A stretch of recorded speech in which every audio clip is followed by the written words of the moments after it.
houses. That voice belongs to Jane Ruffino, and Jane Ruffino is here because during the week you will no doubt have seen this find of coins in the basement under the floorboards of a pub in Carrick-on-Suir, where a load of guys who were working thought more or less they'd won the lottery and then discovered they had to give them back. Among other things, as well as being a lecturer and a content producer, Jane Ruffino is, I suppose, a recovering archaeologist. That's the only way I can describe it.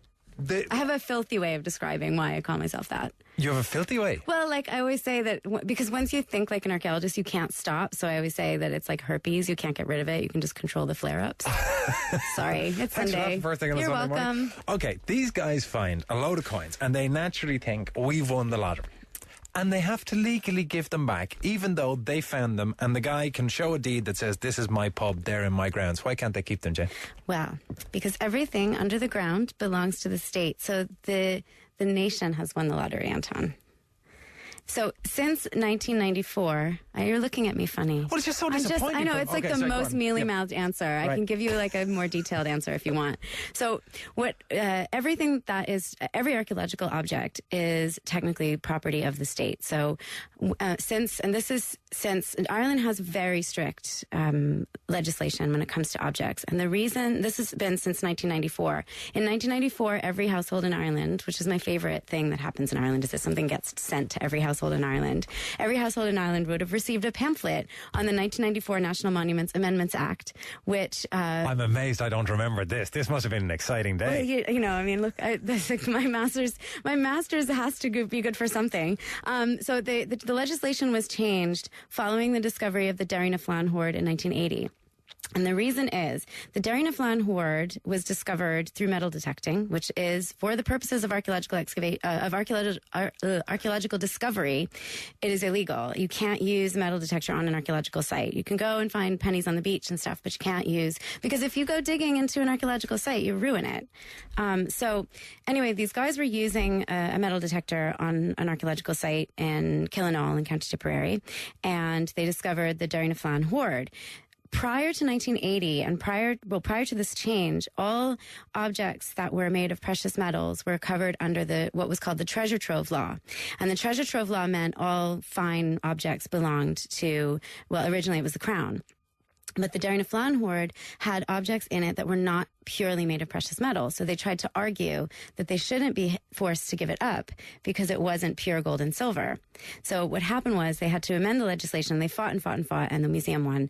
And they changed the legislation. So now everything that comes out of the ground is technically property of the state. So even if you own the land, you go digging in your own back garden, you find a nice little gold thing that might be worth a couple of million quid. There would be very few objects that you're going to find that would be worth a couple of million quid. What have the good ones been? And I'll tell you why. Okay. Because the international trade in antiquities is extremely, the trade in antiquities since the 1970s, it's very hard to trade things on the private market. Things that were on the private market prior to the 1970s, you could buy and sell them. But, it's very hard to trade antiquities across international lines. So they won't be worth very much. They'll be worth something on the black market, but, So even if you find an Ardagh chalice, you're not going to get a whole You might as well give it up. You might as well.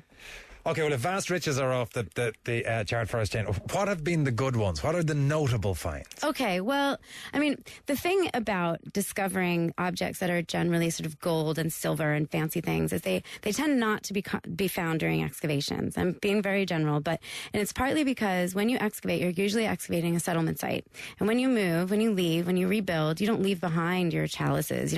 So what you'll normally find is something like, you'll discover things that were either accidentally lost, like apparently the Tower brooch was found on Bettystown Beach.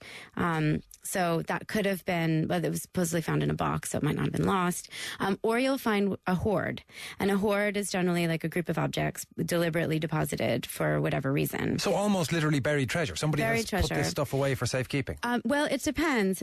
In, say, the Bronze Age, which is approximately 4,500 years ago. I'm probably getting my dates wrong anyway, the Bronze Age starts around kind of, let's see. It's okay. Nobody was around at the time and still around. We'll be okay. Copper Age, whatever. So the Bronze Age there was generally, the deliberate destruction of wealth was actually something that took place on a fairly, not super regular basis, but it was a thing that we believe happened, is that people would deliberately bury fancy objects. and again, the interpretation varies from showing off how you could destroy your wealth, or burying things for ritual deposits for the gods. So you prove how wealthy you were by like taking a bunch of gold and throwing it into a lake. But if you think about it, like, you know, people do things like that. People eat gold, Anton. Have you never had like edible gold leaf on your food? Have you seen the senator in the States who turned himself blue with silver? No. There's a senator. Let's just say that. Exactly. Like, I have so much silver that I'm blue. I've actually caused myself something slightly destructive with my money. Have we a disproportionate amount compared to other countries of that kind of funky stuff? Have we got... No. No, sorry. I thought we had an unusual amount of Viking boats and the like. Okay, we have an unusually fine quantity of gold. Irish gold was really prized throughout Europe. So, like, Irish, say, lunulae, which are those neck pieces, have been found all over Europe. Irish gold in the Bronze Age was pretty hot stuff. But pretty much everyone has cool stuff. And, you know, we didn't have Romans. So unfortunately for us, like, Romans produced a lot of stuff. And Roman stuff is, they were much more... They just produced a lot more material. So we would have a lot of the Irish metalwork during the Bronze Age, and then again during the later medieval period and early and later medieval period was quite prized.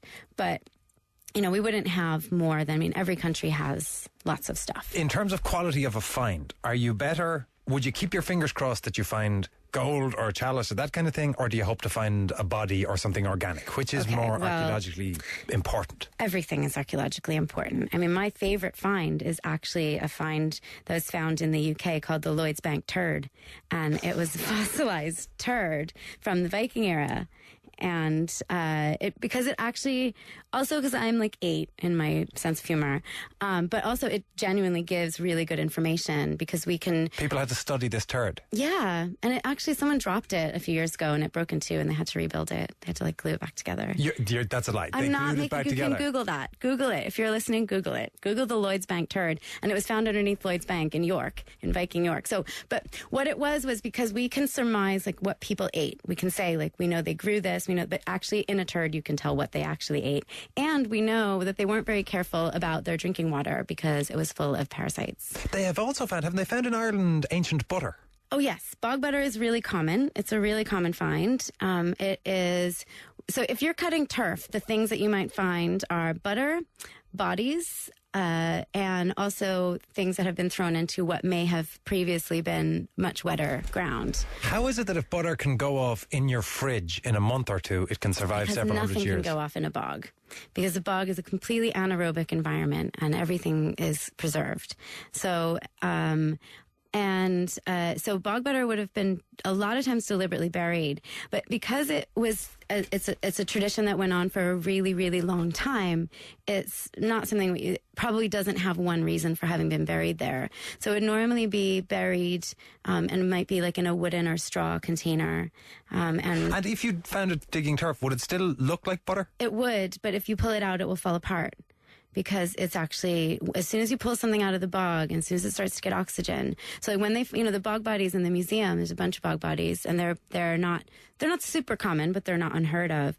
They tend to be, when they're discovered, they are perfect. You can't tell how old it is by looking because they look really recent. Oh, they don't look that mahogany, leathery look when they're first discovered? No, they don't. They look like yesterday. And actually I remember one of them being discovered, and a guy who was in the wetland unit when I was in UCD, and he came in and he was actually a little bit stunned. He sort of had a little bit of a stunned look because he had just been called out to see this bog body, and like he's an experienced wetland archaeologist, but you're looking at a dead body that has like all its skin and hair, and it begins to, once it starts to take in oxygen, it starts to get a little leathery. It always seems that every single one of them had a really bad ending. You never find anybody who seems pristine and peaceful ending up in a bog. It's partly because we think that they were part of maybe a ritual sacrifice. They all tend to be found with like the contents of their stomach, and this is in the UK as well. Like the contents of their stomach is usually like a grain-based last meal. They were often garroted. They had quite a violent death. death, but they also don't tend to look like they were poor people. I mean, they tend to look like they come from a fairly high status background, because they don't usually show evidence of having been worked very hard or anything like that. So the best bog body is the one that was used to solve a murder, but that was in the UK. There was Lindau Man was one of the famous bog bodies that you would hear about, but there was also Lindau Woman, who was found a few years later, and she was found in a similar area. She was just a head, and the guy who found her happened, just by coincidence, happened to have murdered his own wife. And when he found the head, he confessed to the murder, and then they took the head, and they were like, haha, it sucks to be you. This thing's like 2,000 years old. Because he thought the head was his wife. It was his wife's head, but it wasn't. That was Lindau Woman. Lindau Woman, yeah. Jane Ruffino, it's a shame that we can't keep going, because there's undoubtedly I could do this all day, Anton.